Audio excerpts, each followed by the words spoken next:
Otoritas Jasa Keuangan memperketat aturan peminjaman di industri fintech peer-to-peer lending atau pinjaman daring, di mana rasio utang pinjaman online dibatasi maksimal hanya 30% dari pendapatan peminjam.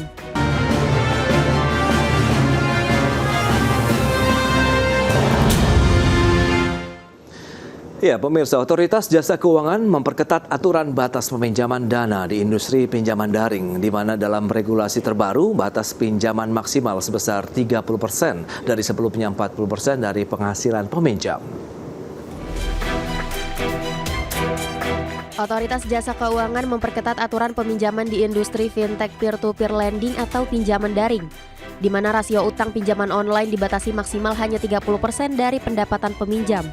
Ketentuan batas maksimal rasio utang terhadap penghasilan diatur dalam Surat Edaran Otoritas Jasa Keuangan Nomor 19/SEOJK 06/2025 tentang penyelenggaraan layanan pendanaan bersama berbasis teknologi informasi. Sementara pada tahun lalu rasio utang pinjaman daring terhadap pendapatan peminjam dibatasi maksimal 40%. Kepala Eksekutif Pengawas Lembaga Pembiayaan Perusahaan Modal Ventura, Lembaga Keuangan Mikro, dan Lembaga Jasa Keuangan lainnya, OJK Agusman dalam keterangannya menyatakan, proses transisi pemberlakuan aturan terbaru pinjaman daring kini mulai berjalan. Agusman menerangkan pada masa peralihan ini prioritas utama OJK adalah memperkuat fungsi pengawasan serta memastikan kesiapan seluruh pelaku industri fintech lending, di mana fokus utamanya mencakup pematangan sistem penilaian risiko dan mekanisme penilaian skor kredit atau credit scoring yang lebih akurat dan terintegrasi. Hal itu bertujuan agar ketiga batas maksimal 30% mulai diberlakukan secara penuh, sistem dapat berjalan efektif tanpa mengganggu penyaluran pendanaan. Berbagai sumber IDX Channel. Ya, pemirsa, untuk membahas tema kita kali ini terkait dengan pembatasan pinjaman menjaga kesehatan industri pindar, kita sudah tersambung melalui Zoom bersama dengan Bapak Panci S. Jafar. Beliau adalah Ketua Umum Asosiasi Fintech Pendanaan Bersama Indonesia (AFPI). Kemudian juga ada Mas Tesar Sandikapura, Ketua Umum Indonesia Digital Empowering Community. Langsung saja kita sapa ini. Halo, Panci, apa kabar? Baik, apa kabar? Kabar baik juga, Panci. Terima kasih atas waktu yang disempatkan. Dan apa kabar juga ini, Mas Tesar? Baik, alhamdulillah. Salam sehat, Mas Pras. Baik, sehat-sehat juga, Mas Tesar. Terima kasih atas waktu yang disempatkan. Dan sebelum membahas lebih jauh, mungkin ya Panci seperti biasa nih Pak, membahas dan mereview terlebih dahulu ya terkait dengan industri pindar itu bagaimana sih kinerjanya hingga saat ini. Karena kita tahu 2025 ini tantangan dari global domestik nih masih cukup lumayan begitu ya, menjadi challenging tersendiri begitu. Bagaimana Anda melihat tahun 2026 ini nanti Pak? Silakan. Ya, kinerja industri pindar atau pinjaman daring bertumbuh positif ya dibanding lurus dengan manfaatnya sebagai penyangga kebutuhan pembiayaan masyarakat, unbankable, terutama UMKM dan ultra mikro. Dari data OJK per November 2025 mencatat peningkatan outstanding industri yang mencapai sampai dengan 94 triliun, tepatnya 94 triliun, 85, jadi hampir 95 triliun. Dan tumbuh, kalau kita lihat year on year, tentunya tumbuh 25%, 45 atau 25,45%. Angka ini menunjukkan tingginya kebutuhan dan permintaan pembiayaan masyarakat, dan tentunya seperti yang kita ketahui, kredit gap kebutuhan masyarakat di Indonesia ini ada sesuai dengan riset Bank Dunia atau World Bank itu ada di sekitar 1.650 triliun. Artinya ada kebutuhan 1.650 triliun yang belum bisa dilayani oleh bank maupun financial institusi yang lain. Jadi itu yang membuat pindar ini bertumbuh dengan cepat sekali. Karena kalau kita bandingkan kebutuhan 1.650 triliun, sementara ya kan kita baru mencapai di sekitar 95 triliun. Mungkin itu. Oke. Nah, Panci, kalau dari sisi dukungan regulasi sendiri bagaimana untuk industri pindar yang Anda rasakan sejauh ini bersama dengan teman-teman AFPI? Ya, industri pindar ini tentunya diatur melalui regulasi yang ketat dan lengkap oleh regulator. Dalam hal ini kan OJK. Pengaturan ini meliputi tata kelola industri, suku bunga, etika penagihan, hingga proteksi data pribadi konsumer. Jadi menurut kami support untuk regulasi dari OJK pun kami merasa sangat lengkap. Oke. Baik, berarti sudah ada dukungan yang cukup mumpuni begitu ya untuk industri pindar ya. Dan kita ke Mas Desar, ini menarik kalau memang tadi sudah disampaikan pertumbuhannya luar biasa sekali. Tadi sudah disampaikan 94,8 triliun, outstandingnya tumbuhnya 25,45% double digit. Nah, Anda melihat apakah ini menjadi satu sinyal begitu bahwa meminjam melalui pindar ataupun pinjaman daring ini sudah mengarah kepada apa ya, bisa dibilang ketergantungan lah masyarakat sejalan dengan perkembangan digitalisasi saat ini begitu, dengan kemudahan yang sudah dirasakan secara langsung oleh masyarakat begitu, Mas Desar. Ya, baik Mas Pras. Jadi kalau saya lihat, jika kita lihat dari tren tadi ya 5 tahun terakhir memang meningkat ya. Rata-rata sekitar 20% peningkatannya gitu ya. Secara total mungkin tadi hampir 90-an triliun. Tapi kalau saya lihat ini bukan masuk karena bergantung ya, tapi masih level shifting lah ya, tanda kutip, dari yang hanya non digital menjadi digital. Tadi kan karena angkanya juga masih jauh ya, ketimpangan dari 90 sampai 1.600 something itu. Jadi kalau saya lihat ini belum bergantung, artinya masih orang-orang yang tanda kutip yang melek digital yang melakukan ini, dan tentu karena ada kemudahan akses dan juga tadi ya ada beberapa segmen yang tidak bisa masuk ke bank gitu ya, atau unbankable. Nah, ini cocok memang masuk ke ranah pinjaman daring ini. Seperti itu Mas Pras. Ya, kalau faktor-faktor yang mendorong kenaikan nilai pindar tadi begitu, kemudian setidaknya dalam beberapa tahun terakhir kemudian Anda katakan shifting ini, itu disebabkan apa, di trigger utamanya begitu Mas Desar?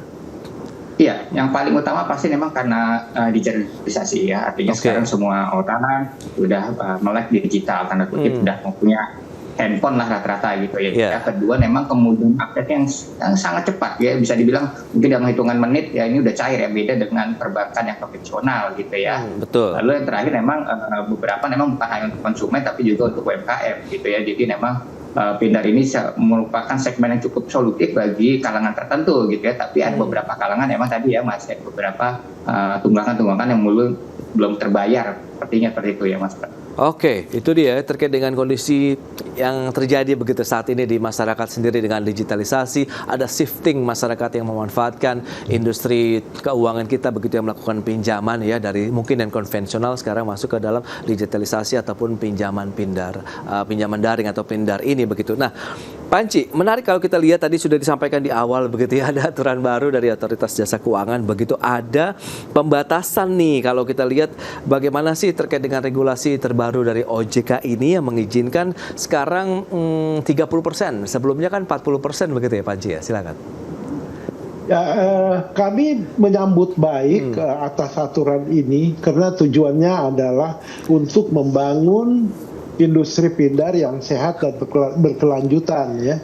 Dan tentunya aturan baru ini tujuannya cukup baik ya, sangat baik karena salah satunya adalah agar masyarakat juga tidak melakukan overfinance. Ya. Artinya apa yang dia pinjam sesuai dengan kebutuhan dan kemampuannya.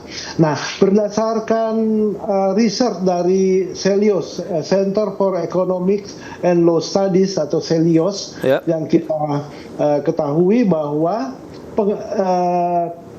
industri pindar di Indonesia menjadi negara terdepan di ASEAN dalam pengaturan industri pindar, termasuk soal tata kelola, kapasitas SDM dan suku bunga, juga perlindungan terhadap konsumen. Karena kita ketahui bahwa peraturan dari OJK itu sangat lengkap, dan juga kita punya aturan AFPI, namanya Code of Conduct dari AFPI, asosiasi, di mana seluruh anggota wajib mematuhi hal tersebut. Mungkin gitu. Ya, itu dia ya. Memang menyambut positif adanya aturan ini sehingga memberikan satu batasan yang jelas juga nih bagi masyarakat untuk melakukan pinjaman melalui industri pindar sendiri. Lantas kita akan lihat seperti apa sih batasan ini. Kan memang semangatnya untuk mencegah terjadinya over indebtedness begitu ya, indebtedness begitu di industri pindar. Kita akan bahas lebih jauh nanti di segmen berikutnya, Pak Anci dan juga Mas Tesar. Kita akan jeda dulu sebentar, dan pemirsa tetaplah bersama kami. Terima kasih Anda masih bergabung bersama kami dalam Market Review, dan berikut ini kami akan sampaikan sejumlah data. Kita akan cermati bersama seperti apa sih outstanding pinjaman daring begitu. Kita akan lihat dari tahun 2019 rentang waktu sampai dengan Januari November 2025. Ya, data selengkapnya seperti yang bisa Anda saksikan di layar televisi Anda, di mana trennya naik terus ya, seperti yang sudah disampaikan juga oleh Pak Anci. Ini sesuai berarti dengan adanya kebutuhan dan pembiayaan yang masih tinggi di masyarakat, khususnya tadi untuk masyarakat unbankable, UMKM, dan khususnya di sektor mikro. Kemudian kita lihat di tahun 2024 77,02 triliun, Januari November 2025 94,85 triliun rupiah. Selanjutnya kita akan lihat dari sisi TWP 90 Fintech Peer-to-Peer Lending.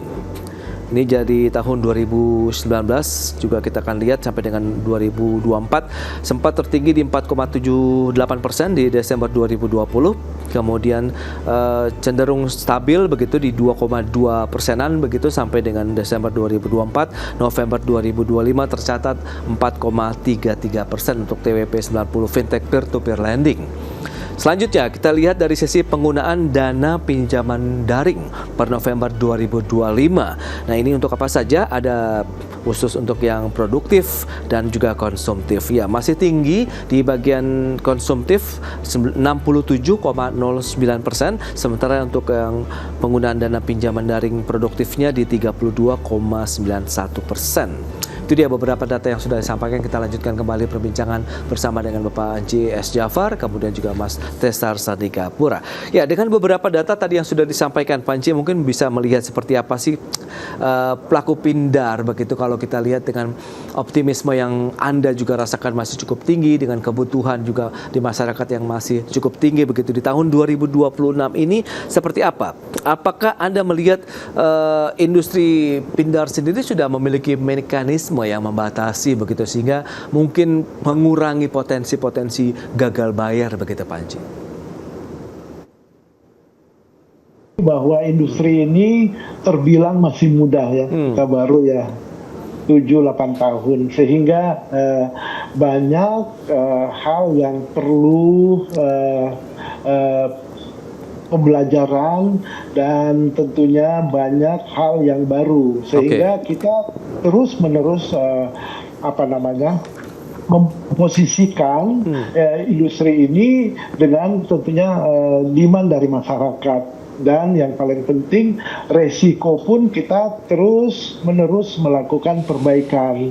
Itu yang kita lakukan. Sehingga kalau kita lihat grafik daripada TWP itu turun naik juga karena terus terang aja kami juga banyak belajar, banyak melihat kondisi, dan banyak belajar tentunya menyesuaikan juga credit scoring maupun risk control daripada setiap perusahaan. Penyesuaiannya itu yang kita terus lakukan agar kedepannya terus ada perbaikan.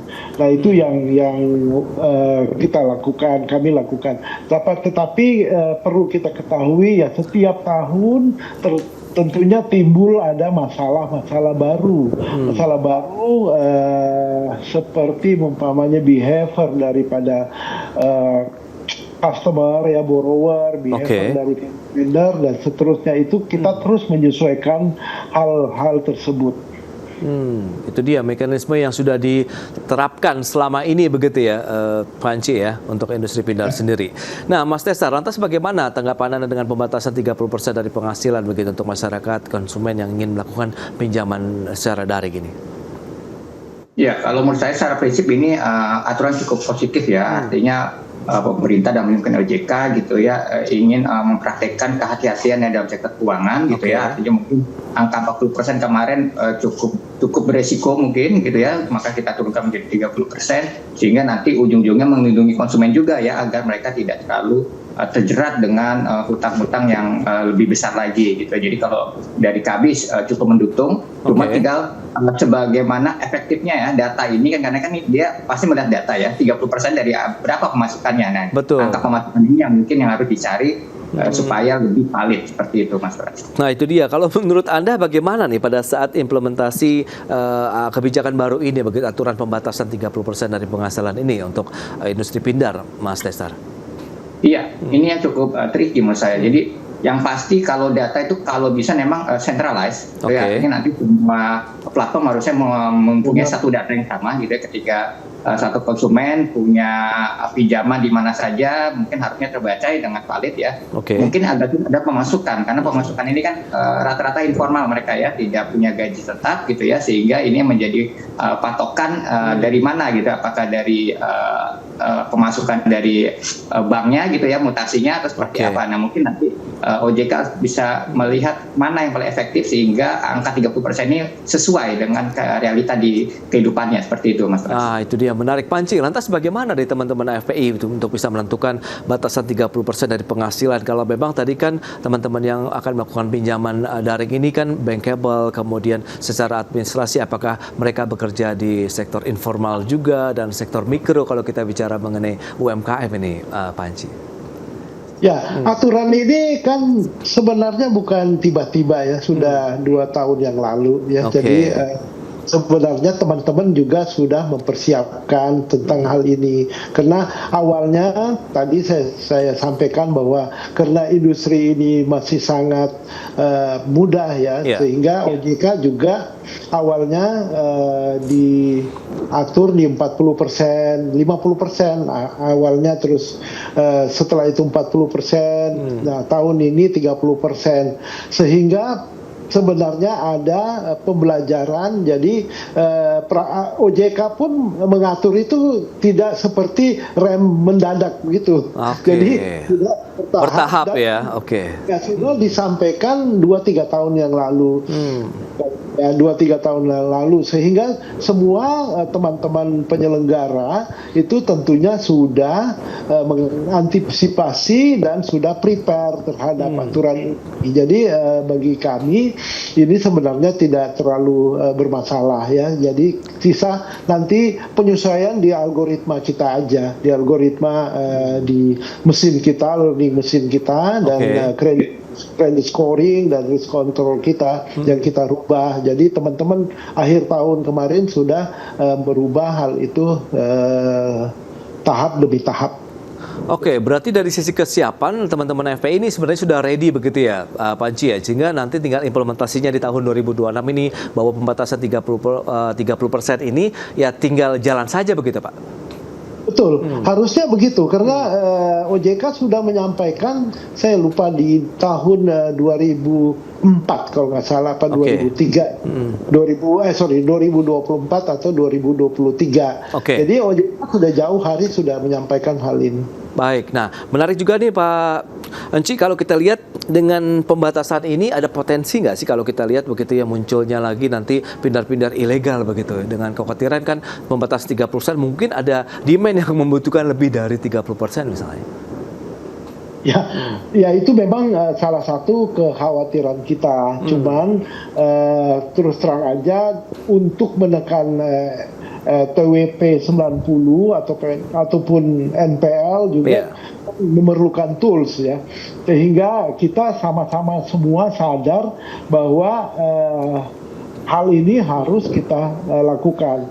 Ya masalah pinjol ilegal ya, kita terus-menerus bekerja sama dengan OJK melakukan edukasi dan literasi ke masyarakat, walaupun memang hasilnya masih belum signifikan, tetapi hasilnya itu ada. Salah satu hasilnya adalah naiknya outstanding dari pindar ini. Setiap bulan ada naik-kenaikan. Apa yang terjadi adalah itu sebenarnya hasil dari edukasi baik dari OJK maupun AFPI ke masyarakat, sehingga banyak sekali mulai masyarakat sadar bahwa harus menghindari pinjol ilegal. Oke, itu dia Panci yang memang harus dihindari adalah pindar ataupun pinjol ilegal begitu yang tadi sudah disampaikan Panci, yang terutama kita cari yang sudah benar-benar terdaftar di Otoritas Jasa Keuangan. Terakhir Mas Destar, apa yang bisa Anda sampaikan juga kepada pemirsa terkait dengan edukasi tadi yang sudah disampaikan juga oleh Panci bahwa ini menjadi hal yang